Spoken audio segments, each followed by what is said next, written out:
Radio Pakistan شہنشاہ غزل اور معروف گائک خاں صاحب مہدی حسن خاں کے یوم وفات پر فیچر سنیے تم کو ایک شخص یاد آئے گا. تحریر پرویز اختر، راوی شمشاد علی خان اور عدیلہ جبیں. پیشکش ریڈیو پاکستان کراچی. غم دیے تو مجھے یاد آ گیا، زندگی میں تو سبھی پیار کیا کرتے ہیں، میں تو مر کر بھی میری جان تجھے چاہوں گا. وہ شخص جسے غزل کا بیتاج بادشاہ کہا گیا، جو سروں کو اپنے سامنے رقص کرتے ہوئے دیکھتا تھا، اور جسے نہ صرف پاکستان بلکہ دنیا بھر کے غزل پسند کرنے والے دل سے چاہتے تھے، آج 13 جون کی تاریخ کا ان سے گہرا تعلق ہے. یعنی ہم بات کر رہے ہیں مہدی حسن خان صاحب کی. سن 2012 میں آج ہی کے دن انہوں نے اس دار فانی سے کوچ کیا اور موسیقی کے ساتھ غزل کے پرستاروں کو اداس کر کے چلے گئے، مگر ان کی آواز ہمارے ساتھ ہمیشہ رہے گی. محبت کرنے والے کم نہ ہوں گے تیری محفل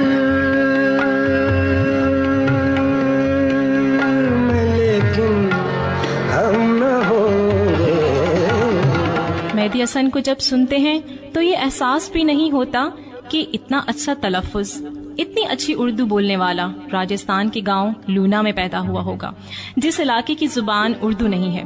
ان کا خاندان ایک قدیم موسیقار گھرانے کلاوند سے تعلق رکھتا تھا، جو تقسیم کے بعد ہجرت کر کے پاکستان آ گیا. یہ موسیقار گھرانہ نسلوں سے سروں کی خدمت کرتا چلا آ رہا تھا. بچپن میں مہدی حسن کے لیے ان کے والد استاد عظیم خاں ہی ان کے گرو اور ٹیچر تھے. ان کے علاوہ مہدی حسن نے اپنے چچا استاد اسماعیل خاں سے بھی موسیقی کی تعلیم حاصل کی، اور ان کے بڑے بھائی بھی ایک اچھے میوزک کمپوزر تھے.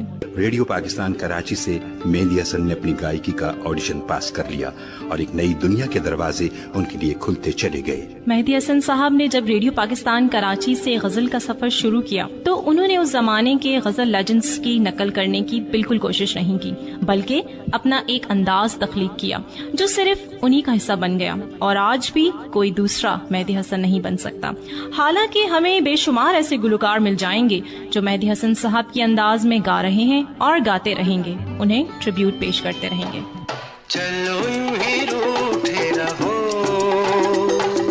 لبوں سے بھی کچھ نہ کہو، یہ پلکوں کی چلمن کبھی کبھی اٹھا کے ہمیں تکتے رہو. ریڈیو پاکستان کراچی میں مہدی حسن صاحب اسٹاف آرٹسٹ ہو چکے تھے.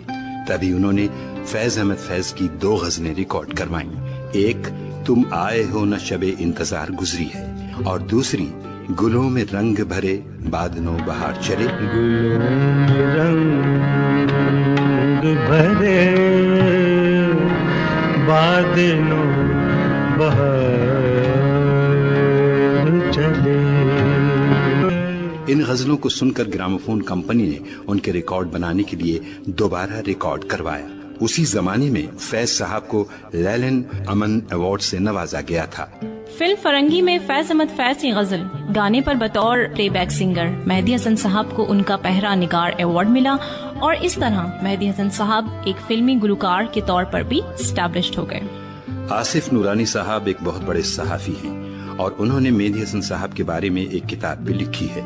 اسی کتاب سے ایک چھوٹا سا واقعہ، وہ یہ ہے کہ 1989 کی بات ہے، جب مہدی حسن صاحب ایک کنسرٹ کے لیے بمبئی گئے تو ایک پاکستانی افسر سلطان ارشد PIA مینیجر نے انہیں اپنے گھر دعوت پر بلایا. اتفاق سے جو شخص ان کا ہارمونیم اٹھا کر لا رہا تھا، نہ جانے کس طرح اس کا پاؤں پھسلا اور ہارمونیم اس کے ہاتھ سے چھوٹا اور زمین پر گر کر ٹکڑے ٹکڑے ہو گیا. ہر شخص کے چہرے پر ہوائیاں اڑ گئیں کہ یہ کیا ہوا. میزبان نے کہا کہ جناب میں ابھی آپ کے لیے دوسرے باجے کا انتظام کر دیتا ہوں. مگر مہدی حسن صاحب نے کہا کہ پریشانی کی کوئی بات نہیں، مجھے صرف ایک اسکریو ڈرائیور چاہیے. ہارمونیم کے سارے ٹکڑوں کو ایک چادر میں باندھ کر ان کے سامنے لایا گیا، اور انہوں نے صرف 5-10 منٹ میں ہی ہارمونیم کو دوبارہ جوڑ دیا. سارے مہمان ان کو حیران نظروں سے تک رہے تھے. یہ دیکھ کے مہدی حسن صاحب نے کہا, آپ لوگ حیران مت ہوں, میں کبھی مکینک ہوتا تھا اور ٹریکٹر کے انجن کو باندھ دیا کرتا تھا. ہارمونیم کو جوڑ دینا تو میرے لیے بچوں کا کھیل ہے. یہ کہہ کر خان صاحب ہنس دیے اور سب کے چہروں پر مسکراہٹ دوڑ گئی. یعنی اتنی سادگی. پاکستان کے بے شمار گلوکاراؤں کے علاوہ افغانستان کے اختر شوکت نے پورا البم ریلیز کیا ہے اور برطانیہ کی تانیہ ویلز نے مہدی حسن کی غزلیں گا کر انہیں ٹریبیوٹ پیش کیا ہے. اور مزے کی بات یہ ہے کہ تانیہ کو اردو نہیں آتی. ریڈیو پاکستان سننے والے اور پی ٹی وی دیکھنے والے احمد فراز مرحوم کے نام سے واقف ہوں گے, جو پاکستان کے مشہور شاعر ہیں. لوگ کہتے ہیں کہ فراز کی شہرت میں 4 چاند لگائے مہدی حسن صاحب نے ان کی لکھی غزلوں کو اپنی آواز دے کر, جیسے رنجش ہی سہی, اب کہ ہم بچھڑے, شعلہ تھا جل بجھا ہوں, وغیرہ وغیرہ. دل ہی دکھانے لیے گا, رنجش سے دل ہی دکھانے لیے گا, رنجش. 60 سے سن 90 تک کی دہائیوں میں جب ہر جگہ یعنی ریڈیو, پی ٹی وی اور سینما پر صرف مہدی حسن کی آواز گونج رہی تھی, تب سن 1985 میں انہیں حکومت پاکستان کی جانب سے تمغہ حسن کارکردگی سے نوازا گیا. چند برس بعد تمغہ امتیاز دیا گیا. سن 2010 میں ہلال امتیاز اور سن 2012 میں نشان امتیاز دیا گیا. مہدی حسن کی خوبصورت آواز کا جادو ایسا تھا کہ حکومت نیپال نے سن 1983 میں گورکھا ڈکشنرا باہو ایوارڈ پیش کیا, جبکہ حکومت ہندوستان کی جانب سے KL سہگل سنگیت شہنشاہ ایوارڈ سے نوازا گیا. پاکستانی فلموں میں بھی مہدی حسن صاحب نے گیت اور غزلیں گائیں اور انہیں 10 بار بہترین گلوکار کا نگار ایوارڈ پیش کیا گیا. مہدی حسن صاحب کی آواز جب بھی سنی جائے اس میں ایک پراسراریت محسوس ہوتی ہے. سوروں میں ڈوبی ہوئی ایک بھاری آواز, لفظوں کی ادائیگی اس طرح کرتے کہ مطلب سمجھ میں آنے لگتا, سر کچھ اس طرح لگاتے کہ شاعر کی جذباتی کیفیت سامنے آ کھڑی ہو جائے. تو فلم سسرال میں منیر نیازی کی غزل جس نے میرے دل کو درد دیا, جس نے میرے دل کو درد دیا, اس شکل کو میں نے بلایا نہیں. پھر حمایت علی شاعر کی غزل فلم تصویر میں اے جان وفا دل میں تیری یاد رہے گی, اور فلم احسان کے لیے ایک نئے موڑ پر لے آئے ہیں حالات مجھے. اس پر وحید مراد کی اداکاری, لگتا ہے سب کچھ سچ ہے. مہدی حسن نے تنہا غزلیں گانے کے علاوہ ساتھی گلوکار اور گلوکاراؤں کے ساتھ ڈوئٹس گائے. تو پھر ان سب لوگوں کی یاد میں سنتے ہیں تسلیم فاضلی کی غزل, مہدی حسن اور نور جہاں کی آواز جو ہماری سوچ کی ترجمان ہے. آپ کو بھول جائیں ہم اتنے تو بے وفا نہیں, آپ کو بھول جائیں. مہدی حسن صاحب اور میڈم نور جہاں موسیقی کے 2 بہت ہی بڑے نام, جب ایک ساتھ گائیں تو کس طرح خیالات میں جان پڑ جاتی ہے. مہدی حسن صاحب غزل گائک نہیں تھے بلکہ غزل تراش تھے. وہ ایک سنگ تراش کی طرح غزل پہ کام کرتے تھے, جیسے ساغر صدیقی کی غزل چراغ طور جلاؤ بڑا اندھیرا ہے. چراغ طور جلاؤ بڑا اندھیرا ہے,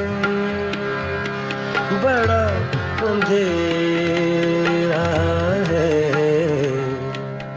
یا پروین شاکر کی غزل کو بگو پھیل گئی بات شناسائی کی, مطلب آپ کو سنتے ہوئے لگتا ہے کہ آپ اسے دیکھ بھی رہے ہوں. کو بگو پھیل گئی بات شناسائی کی, اس نے خوشبو کی طرح میری پذیرائی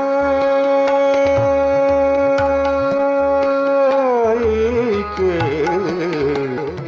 ایک انٹرویو میں مہدی حسن صاحب نے کہا تھا کہ وہ پہلے کلام کا انتخاب کرتے ہیں, پھر اس کو پڑھتے اور سوچتے ہیں اور پھر اس غزل کی جذباتی کیفیت کو سامنے رکھ کر راگ اور راگنی کا انتخاب کرتے ہیں اور پھر اسے سر اور تال میں ڈھالتے ہیں۔ اسی لیے موسیقی کی دنیا میں ہر ایک ان کو سر آنکھوں پر بٹھاتا ہے۔ آبدہ پروین کا کہنا ہے کہ ان کی لے کاری کے انداز لامحدود تھے، وہ غزل گائکوں میں سب سے جاندار گلوکار تھے۔ اور میڈم نور جہاں نے تو اپنے دل کی بات بتاتے ہوئے کہا تھا کہ میں نے صرف تانسین کا نام سنا تھا اور اب مہدی حسن صاحب میں ان کو دیکھ لیا۔ غزل گائکی میں مہدی حسن صاحب کے بعد ایک سناٹا ہے۔ بڑے گائک موجود ہیں مگر کوئی ایسا نہیں جو اس راہ کا مسافر ہو۔ جب مہدی حسن نے گلوں میں رنگ بھرے ریڈیو سے گائی اور وہ بہت مقبول ہوئی تو وہ مہدی حسن کی غزل بن گئی۔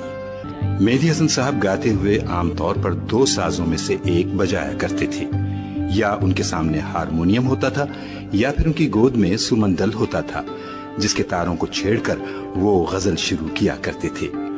بعض مرتبہ ایسا بھی ہوتا کہ غزل گاتے ہوئے ان کے نچلے سر اور ہارمونیم کی آواز ایک ہو جاتی اور فرق کرنا مشکل ہو جاتا۔ اور اگر آپ مہدی حسن صاحب کی تصویریں دیکھیں تو ایک بات کا احساس ہوتا ہے کہ وہ انتہائی خوش لباس انسان تھے، بہت خوبصورت کرتے پہنا کرتے تھے، اور جب وہ اسٹیج پر بیٹھے ہوتے تو ان کا انداز بڑا شاہانہ ہوتا تھا، جیسے کہہ رہے ہوں میں جانتا ہوں کہ میری گائکی کیا ہے۔ ہر لفظ ایک شاعر کا، ایک بہترین گلوکار کے لیے محبت کا اظہار ہے۔ مہدی حسن خان صاحب کے بارے میں بہت کتابیں لکھی جائیں گی، ان کی ہر غزل کے تجزیے کیے جائیں گے، مگر پھر بھی یہی کہا جائے گا کہ مہدی حسن صاحب کے بارے میں بات کرنی کبھی مشکل مجھے ایسی تو نہ تھی۔ بے قراری تجھے اے دل کبھی ایسے تو دے، بات کرنی مجھے مشکل کبھی ایسے تو دے۔ ابھی آپ نے معروف گلوکار خان صاحب مہدی حسن خان کے یوم وفات پر پرویز اختر کا لکھا ہوا فیچر سنا، تم کو ایک شخص یاد آئے گا۔ راوی تھے شمشاد علی خان اور عدیلہ جبی، معاون سیما رضا، پیشکش ریڈیو پاکستان کراچی۔ یہ پروگرام قومی نشریاتی رابطے پر پیش کیا گیا۔